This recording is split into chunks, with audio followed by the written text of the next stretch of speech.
All right, we're back. We're talking about tariffs. Tariffs.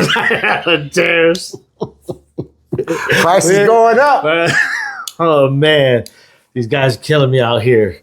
You know who you are if you're trying to charge more because of tariffs. Just know what you're saying and know how you're probably looking at your client if you tell them, hey, why is the price going up? Know the definition. Yeah, know how to spell it. Yeah, some of you out here trying to charge more for everything, huh? COVID, inflation, tariffs. Someone thinks tariffs a dude. Yeah, man, that price is tariff in town. Yeah, you know tariff, man. Tariff don't play. Yeah, what we're really talking about is, man, let's talk about these RVs and boats. I know a detailer that has done RVs and boats when I see one. Until you've done that, you just don't get it. What's people's perception of doing boats and RVs? Like, what do you think the a detailer starting out? What's the difference? It can't be too different. I do cars. I do big trucks. You don't think that the work is going to increase triple. Yeah. You associate with something common, so that's going against you right from the start. Yeah. The expectation. Ask my boy Anki over there in Queens. Remember Anki at Details where he goes, I have a boat. What did we say? You tell him 3 days. You tell him he's going to take you. And my man didn't have a rotary. No, man. Like you. Go ahead and throw the towel in. You hitting that thing with the DA. But there's guys out there trying to hit. You could polish a boat with the DA, but if you're trying to remove some heavy oxidation, I would say you can do it because I did it for a long time with force rotation. But even that, the difference between using a force rotation and a rotary is like cutting the time in half. It's a lot of work, period. Shout out to them cats that can't get down with the DA. Yes. On a boat. Yeah, I don't know how you're doing it, but yeah, shout out to you. But just know you're working a lot harder than you have to. Okay, but also there is a difference of saying, yeah, you can, versus why would you? Yes. That's a big difference. That's a lot of things that don't get discussed. And I think a lot of people don't ask that question. Like, they'll just say, yeah, well, I could do it with the DA. No shit. Yes. It's like saying, okay, I could drive cross country in my Honda, or I could drive cross country in my horse and wagon. No shit. Yeah. Of course it could be done. Yes. But should it be done? And why would you? Mm-hmm. Mm-hmm. That's all we're saying. That's it. Like, think about why you're doing it before you become so attached to your process. I think that's very good point, Sal. The RV and boat game, man, it's not as glamorous as people think it is. You think you're out on a yacht. Let's get this straight. You ain't doing no sailing. This is not leisure time. Just like when people say, oh, I'm working on a Ferrari. This is not leisure time. You're still working. You feel like you ain't driving them shits. You're working. Yeah. Like, oh, I'm going to go work on a Lamborghini today. Like, you're working. Like, you're still working. It's not luxury time. People get so excited about, and I understand if you like cars and stuff, but you think that just because it's something that you're attracted to, whether it be lifestyle or leisure or monetary value, people think that the workload is going to decrease. You know what I'm saying? Do you agree with this? Yeah. It's definitely you trick yourself. Yeah, you trick yourself into thinking it's going to be fun, and I think it because it's a fun car. It's a fun car. It's a fun boat that they're intended to be. Yeah, because your mind immediately you're like, no, that shit is not fun to detail. That's not fun to be working on. Like Sal, we work on a lot of Porsches. Sal hates it. He hates working on Porsches because he's a bigger guy. Like, to be leaning over for that long. It's all back work, man. We did what did we do yesterday? A R8, and it was like lower, and it was, it's really low to the ground. Yeah, so Sal's trying to get in and out the whole time. It's just miserable for him. Beautiful car, yes. Boats, are they nice? Yes. RVs, are they nice? Some of them, yes, they're really nice. But when you're working, don't get it twisted. You're working. It's not a fucking walk in the park. You're putting in work. Just the wash is harder. You may have to go up there on some ladders. You may have to be up on the roof. Like doing those sport cars, high performance cars. That's all back work. Always hovering over. Yeah. RV and boats, no different. Except you're reaching the whole time. It's all back work. It's all back work either way. Yes. And it's a lot of in and out. I'm coming from an injury standpoint because I feel it every time we do those things. And it's no different. Yeah. Very difficult to do alone. With two people, it takes a lot of the work off. Just the fact that and this is why we talk about get an assistant. If you're working, say you are doing your first boat or RV or something, you can't afford to have another, to pay another detailer with you or maybe you just can't get somebody to do it with you. Whatever the case is, get somebody there with you just so you don't have to go up and down off of that ladder, period. Just for that time savings and fatigue, do yourself that favor. Get somebody, if you got a son, a daughter, someone to be out there with you, to be like, hey man, I just need you to do this with me. You will cut off probably a couple hours if you're polishing and you just have somebody handing you, prepping your pad. That's all we do when we do big jobs. We just have somebody that's just handing us the fresh polisher with the fresh pad, that's primed already. We're ready to go. So we're literally polishing 100% of the time. There's no stopping, and the consistency is there because we run with a bunch of pads. We're not blowing out. We're not the drop off is very little, so we're staying super consistent, and we're using the same tools and making sure that the tools are charged at a certain rate or whatever else needs to kind of go down, so everything is just as streamlined as possible. The larger the job, the more an assistant actually comes into play. So just on it, like in a boat, just you not having to get out of the boat. How many times on doing a boat do you usually have to get in and out? Even if you have, and we prepare very well, but there's times where you still have to get in and out of the boat. Yeah.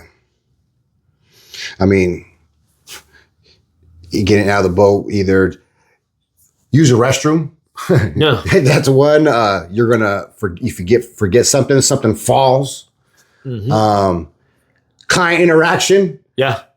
A customer or a drive-by, someone stops. Hey, you doing boats? Yeah. You got to get out. It's just you're constantly getting out. Yeah. And if you're in a shop setting and you can fit RVs and boats in there, bless your soul, man. That's the way to do it. That's the way to do it. If you're gonna do boats, but some yachts are not gonna fit in any shop. Some RVs are just, some are super tall. Some people don't have a huge shop that size.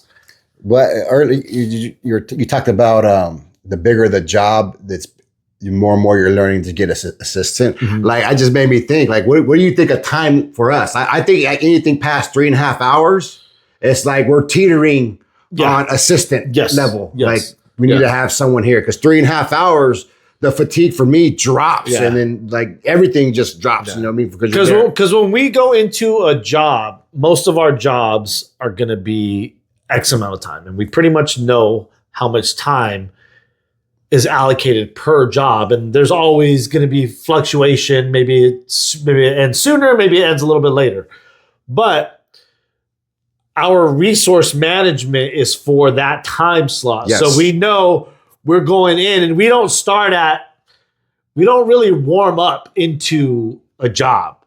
It's more attacked. We're going in 100%. We're not going in at 75% or 60% and working our way. We're going in 100%, and we want to get in. We want to be done at about 80%. We don't want to deplete any more energy than that, right? Yes. Because then you start to see significant drop off and significant time and fatigue, right? Productivity, all of those kind of start to, they start to go everywhere. Mm-hmm. Things start to happen. Oh, hey man, I got to take a break right now. Yeah. Oh, hey man, I'm getting hungry. whatever it is, whether you're in a shop setting or you're in, that's why for most part-time jobs, the shifts are usually what, 3-4 hours.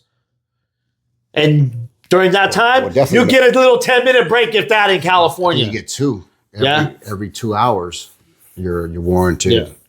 And I'm sure some of you states, you guys don't give them nothing. You're like in and out, you got to go. That's it. So you got to kind of know with it's like that for a reason. Yes, because it works. When you're working on these larger, if you're working on a large vessel or you're working on a big RV, that you could count on that drop off happening. Right. Just imagine you're doing an RV, doing a polish job. Even a small one, you got the scaffold out, you got the ladder out. You're going to get out to have to change the pad, blow it out, get a new towel. Yeah. Versus you could imagine you just staying on that ladder and just handing it to someone and you going back. Like you know how much time you're saving just off of climbing up and down? Yeah.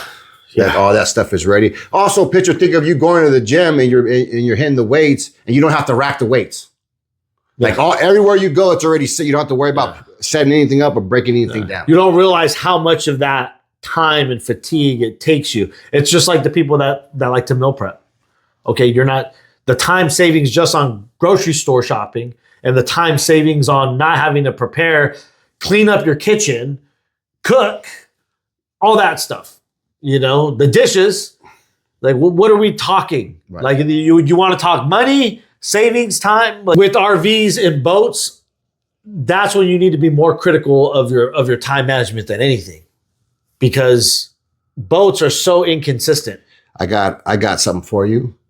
Out of all the callbacks we get for not meeting expectations, we're in the 90th percentile of it being trailers, boats, RVs.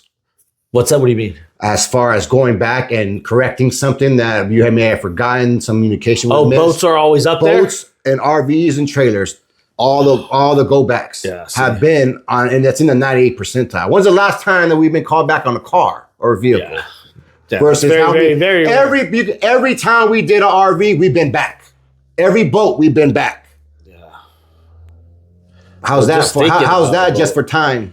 Like okay, we kind of gave you a little bit of a rundown what boats are like, but we're going to show you a little clip.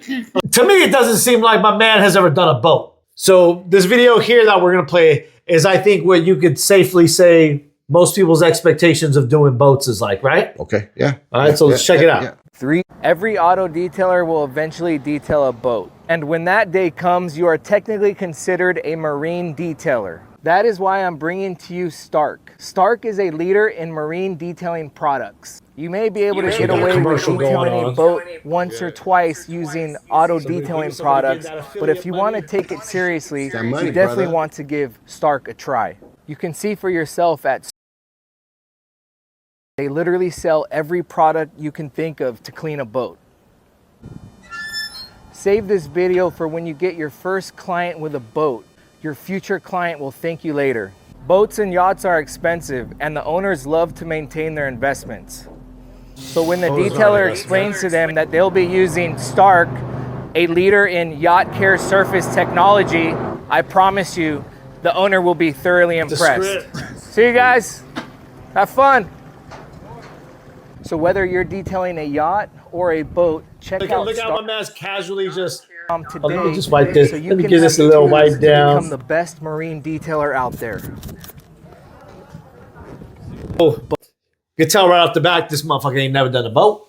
When you do boats, you ain't talking like that. I get that this is a commercial. Hey, you trying to sell something? You gonna make it sound a whole lot better. There's a lot of things that I ain't never done, but if you talking money, I'm talking different. Shoot, so I get that. So let's say he hasn't done a boat. Yeah. Or if you're watching this. If you've done a boat, you tell us how did you is that how it is when you go out to the boat? How's it going? That shit ain't happening when you're doing boats. Boats and RVs will tear that ass up. You know what it's like when you do a boat? Remember in grade school and high school, you show up to gym or PE. Coach goes, all right, today it's mile time. You're like, dang. So we got this. So that was our boy Wagstaff, doing his thing. Shout out Wagstaff. For them and we're not trying to isolate Wagstaff, or you know what I mean. Like he's doing his thing. Maybe he has done boats, whatever. But that is the perception. Like the what we're trying to get across here is the perception of what we have boat and RV detailing is like. You ask Kyle. Motherfucker Kyle PNS, the Kyle's boat. Ask that motherfucker what it's really like. He'll tell you. He said, "You ever fall off a ladder?" He was on somebody's podcast, and he was like, "I've fallen off a ladder." Like he's like, "This is not what you think it is. Like this is some real shit. Like don't think, I could detail a car real good. Most people could detail a car really good. That doesn't mean when you go up against a boat, when you're fucking with gel coat, when you all the times I've fucked up the most have been with boats. Yeah. Like misquoting, I've misquoted on almost every single one that we've done.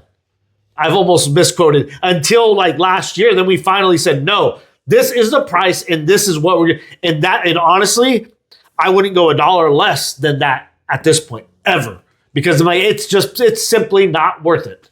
We maintain a couple boats. That's another thing we can talk about. That's completely different though. When you're maintaining a brand new boat, there's terms that we have and there's restrictions we have, but that's the one way I will do boats and RVs is if we're maintaining them frequently. Yeah, it's just great to know, like, because what we're talking about, this is all just different. Knowing where you're at in your business, different levels. Yeah. And I'm sure there's guys watching like, hey man, I'll get my hands on anything. Because they're in grind mode, they're in hustle mode. Oh yeah, I get it. Get all that. We're like, that's understood. You know what I mean? But it's good to be like, that boat, nah. You can call so-and-so. You might as well just have a referral number for someone that does boats to get money that way. Take a cut, take a cut. I recommend if you're gonna do your first boat or RV, network with another detailer who's a pro, who's done it before, who's good at it, and figure out a deal. Work a deal with them. Maybe, obviously, he's gonna get, you know what I mean? If you're assisting on the job at this point, that's how you got to kind of look at it. Like you're giving somebody, and people are like, I'm gonna give somebody else a job. What? Give them the job. Take a small cut, learn what you're doing, get some hands-on training and a little bit of money, and retain a client, and then go from there. That'll save you a big fucking headache and a lot of time and a lot of heartache throughout your career. If I would have done that, I'm sure if I was with the detailer that knew how to do gel coats, I'm sure I could have saved a shit ton of time. Think about what's the least amount of money you'll take for a 10-hour day. Think about it like that. Like that's how you got to go into doing a boat and RV. If you're doing restoration on the boat, yes. I'm going to be out here, expect at least 10 hours. I'm going to be out here 10 hours. What's the least amount of money that I would take? And if that boat is on the water, oh Lord. You got a whole nother set of things that you're going to have to be fighting with that. You got movement that you have to, even if it's on a hoist, there's things that are inevitable. What if you drop a tool in the water? What if you lose something? What if you get injured? You're putting yourself at a higher risk with all of this stuff. Mm-hmm. So what if you cause damage to the boat or the RV? There's a lot more you need to think about. And I think this clip from So Clean Eileen out there in Palm Desert, she posted this one, and I told her, I said, man, we're making a video about RVs and boats, and this right here, this is what the real ones know about boats and RVs. Are you in any pain right now? Are you in any pain right now? Are you in any pain right now? Are you in any pain right now? Right there on your side. Right there on your Okay. side. Let me see. Okay. My man's can't even talk. Does that hurt? A little bit? Okay. Is it tender? Go ahead and put your arm down. Okay, I'm going to Tell me, Daddy. Boy, that's spot on, man. That is spot on. I saw that. I was dying. I said, oh man. I said, that's somebody, whoever posted that motherfucker has done some boats. Like they've done, that's what it's really like. And there's a few questions you need to ask about these boats, guys. Because you may think, oh man, this is a big job. Oh, I'm getting X amount of money. I've never got this amount of money from a vehicle before. But then you show up, that motherfucker's been parked outside for like 2 years. Without a cover! Without a cover! Oh, snap! What my man said, pack it up! Pack it up, man. They don't got a cover. It's like, oh no. The answer is no, no cover. Yeah. And you're going to find some mold on these boats. You're always going to find, because you got water. On the boat. Like, okay, you think it's bad when you tell somebody or you forget to tell a client, make sure everything's cleaned out of your car? Oh, try cleaning shit out of a boat. Because every seat in that mug opens up and you got to grab everything out. And let's say you're not. Like, heck no, I'm not going to do it. I don't have the client. All life jackets need to be gone. All anchors, everything got. Man, I opened up compartments and found fish in there. Do you fish off this boat? Yes. If they fish, you got to worry about the hooks. Yep. Angelo got a hook in the finger one time. Yeah. That's shut down. You lost your manpower for that. Yeah, that's urgent care. He had to go do his thing. That's a big bill right there, baby. So that was an easy, just money. And that happened in the first 10 minutes. So I said, okay, one man down. I'm not making any money today. I'm losing. Today's I gotta pay some bills now. So that's what that was. So if you guys are thinking about doing boats, make sure that this shit is cleared out. Even if you tell the client, yo, man, like some of these boats that we've gone to where we just told them flat out no. Like this, no, we're not gonna do it. Oh, well, what if you do it for, no, I'm not gonna do it, period. Because there becomes a point where that upholstery stains. And the staining looks so nasty, it doesn't matter how bad you clean that thing. It's going to look nasty. And there's some of those materials where they stain within like the grain of the vinyl and it stays like that. Or it's the newer material that they're putting on the boats where it's just like, it looks like little tiny patterns, like almost really tight woven synthetic material. Yeah.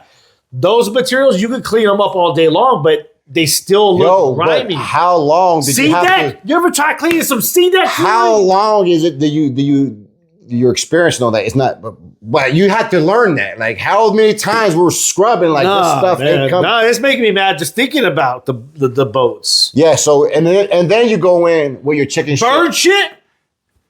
You get some bird shit on these boats. You go in because you're going in with your little chicken shit O&R, your little chicken shit interior. Yeah, because you're on a boat. Yeah. And then you're using this stuff like this stuff ain't doing nothing. No. Nothing. You need the high powered everything. Everything, boy. And that was one of the reasons why I switched over to KCX. Because remember, I said, man, we got this boat that we got to do. I got to do the sea deck flooring. I started hitting that junk with the Green Star. I said, okay. This means business. They got a boat line coming out too. It didn't even hit the start. Watch out! Oh man, we might have to. No, it will not change the mind of doing the boat. But what if it makes it really like a car? What if it makes it like a big SUV? It's not going to take away the back work. You're still reaching the whole time. Well, that's why you're charging us to have the assistance, man. Maybe we just direct from now on. That's it. That's the first way. First rule of doing a boat is you get someone else to do the boat. Hey, I wouldn't mind doing a boat. Someone does the grunt work. We do the finishing. I take the maintenance cut. Yeah. I wouldn't mind that. Go down to your marina or your boat storage places and talk to the cats out there detailing the boats. Go talk to them. You got to be specialized. You got to be specialized. There's a dude around here that he specializes in that. That's his thing. And he has the lift on. He has the big U-Haul joint. He's ready for that. Yeah, that's what he does. Forget the ladder. He has automatic lift that goes. Yeah, that's the only way to do it. Yeah. So and you can rent those. People will rent them to do the boat, but again, that's more work for you. You need a steamer. For sure. If you're doing interiors. For sure. Yeah, boats can be rough, man. Boats can be rough. Man, boats are just a lot of work. So let us know your guys' RV boats experiences, if you do them, if you don't do them, if you guys think it's worth doing, or if you think it's worth incorporating in your business for some of these earlier guys. And let us know if you be feeling over here like, who is that? Like Tom Hanks, my man. Hey, go grab some of this merch. Go rep your city. We got all the areas we're hitting in 2025. So whether we've seen you or not, we got your guys' town on there. So go rep your city. Go pick up some merch. We'll catch you guys on the next one.